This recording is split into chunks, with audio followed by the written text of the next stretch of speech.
ನಮಸ್ಕಾರ ವಿದ್ಯಾರ್ಥಿಗಳೇ, ವಿಶಾಲ ಜ್ಞಾನ ಕನ್ನಡ ಯೂಟ್ಯೂಬ್ ಚಾನಲ್ಗೆ ಸ್ವಾಗತ ಅಂತ ಹೇಳ್ತಾ ಇವತ್ತಿನ ನೋಡೋದಲ್ಲಿ SSLC ವಿದ್ಯಾರ್ಥಿಗಳಿಗೆ 3 ಎಕ್ಸಾಮ್ ನಡೆಸ್ತಿರುವಂತಹ ವಿಷಯ ನಿಮಗೆಲ್ಲ ಗೊತ್ತಿರುವಂಥದ್ದೇ.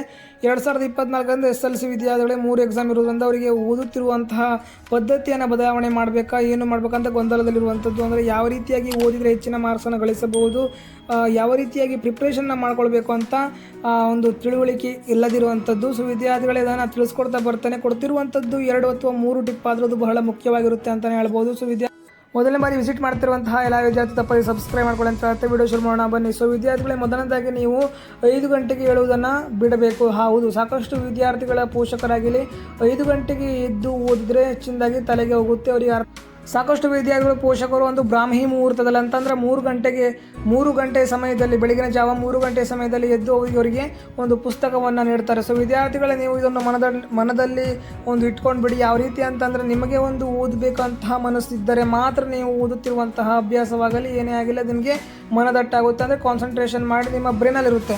ನಿಮಗೆ ಒಂದು ವೇಳೆ ಕಾನ್ಸಂಟ್ರೇಷನ್ ಮಾಡಲಿಕ್ಕಾಗಲ್ಲ, ನಿಮಗೆ ಅಭ್ಯಾಸ ಮಾಡಲು ಇಷ್ಟವಿಲ್ಲ ಅಂತಿದ್ರೆ ನೀವು 5 ಗಂಟೆ ಅಥವಾ 3 ಗಂಟೆವರೆಗೂ ಬೆಳಗಿನ ಜಾವ 3 ಗಂಟೆವರೆಗೂ ಇದ್ದರೂ ನಿಮಗೆ ಅದು ತಲೆಗೆ ಹೋಗಲ್ಲ ಅಂತಲೇ ಹೇಳ್ಬೋದು.